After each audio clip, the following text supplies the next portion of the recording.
পুরস্কার কারা পেয়েছে? যারা আজকে পড়া বলতে পারছে, হ্যাঁ, কবিতা বলছে, সূরা বলছে, হ্যাঁ, তারপরে কি ইংরেজিতে কথা বলছে, আরবিতে কথা বলছে, ঠিক না?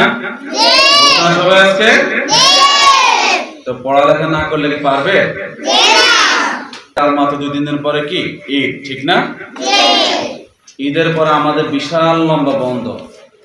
এই বন্ধ যদি আমরা এই লম্বা সময়ে যদি বই না ধরি, পড়া কি থাকবে না যাবে? পড়া কি মনে থাকবে? আর সব কি যাবেন ভুলে? এই যে লম্বা বন্ধ, দিনের বেলা ধরেন আপনি খেলবেন, হ্যাঁ, কোরবানি ঈদের দিন কি করবেন? গরু জবাই দেখবেন নাকি?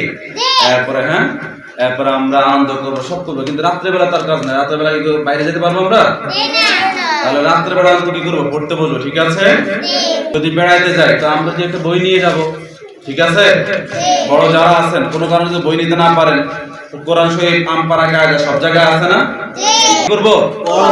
এই যারা পড়বে তারাই আবার ঈদের পর যখন অনুষ্ঠান হবে তখন কি পাবেন? পুরস্কার, ঠিক আছে নি? তাহলে কে কে পড়বে আমাকে হাত দেখাও তো। মাশাআল্লাহ, আমরা সবাই প্রতিদিন রাতে পড়বো, ঠিক আছে?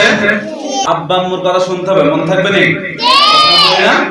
যারা বাবা মার কথা শুনে, ওস্তাদের কথা শুনে, তারা কি ভালো ছাত্র, ভালো তারা ওস্তাদের দোয়া পায়, হ্যাঁ, ওস্তাদের মায়া পায়, মা বাবার মায়া পায়, দোয়া পায়, ঠিক না? আম্মা আব্বুর কথা শুনবো।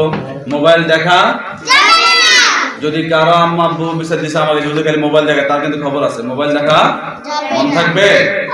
হ্যাঁ, সব সময় যাকে দেখবো তাকে সালাম দেবো, চিনি না চিনি সবাইকে কি করবো? সালাম। হ্যাঁ, বড় যারা আছেন, প্রথম শ্রেণী থেকে যারা আছেন সবাই নামাজ পড়বো। নামাজ আমরা পারি না? পারিনি? নামাজের মাসালা পারি, ওযু পারি, ওযু করতে পারি তো নাকি? তাহলে আমরা প্রত্যেকে প্রথম শ্রেণী থেকে যারা আছেন প্রত্যেকে কি করবো? নামাজ, 5 ওয়াক্ত নামাজ পড়বো ইনশাআল্লাহ। জোরে ইনশাআল্লাহ বলা হলো, কি বলেন? জোরে বলেন ইনশাআল্লাহ।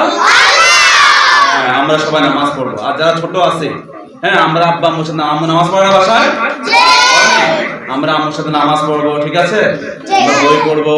এই যে এখন কোরবানির সময় গরু বেশি ধারে যাওয়া যাবে না, তার কাছে দূর থেকে দেখবা। জবাইয়ের সময় বেশি কাছে যাব না, কথা বলছেন নি? বেশি কাছে যাবো, আমরা ছোট মানুষ, আমরা দূর থেকে দেখবো, হ্যাঁ। এরপরে গরু আনছে, তুমি যদি গরুর কাছে যাওয়ার সময় বিপদ হতে পারে। কি হতে পারে? বিপদ। গরু দেখতে নিষেধ করছি? সবাই যাবেন, দূর থেকে দেখবেন, মন থাকবে? কাছে যাবেন না, কাছে দুষ্টামি করবেন না, হ্যাঁ, তাহলে বিপদ হতে পারে।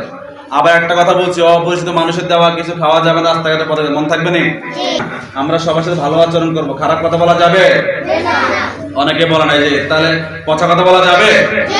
আমরা কি কথা বলবো? ভালো কথা বলবো। কি কথা বলবো?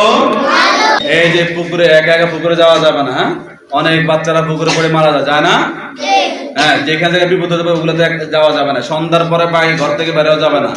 সন্ধ্যার পরে ঘর থেকে বের হওয়া, একা একা বের হবো না, হ্যাঁ, আব্বা আম্মুর সাথে কোথাও গেছে ভিন্ন, কিন্তু একা একা খেলতে বের হবে না সন্ধ্যার পরে, ঠিক আছে? সবাইকে সালাম দেবো, ভালো কথা বলবো, মানুষের উপকার করার চেষ্টা করবো, কারো ক্ষতি করবো। আর সবাই সবার জন্য দোয়া করবো যেন আল্লাহ তাআলা আমাদেরকে সমস্ত বিপদ থেকে বাঁচান। সমস্ত বিপদ থেকে বাঁচাবে কে? আল্লাহ।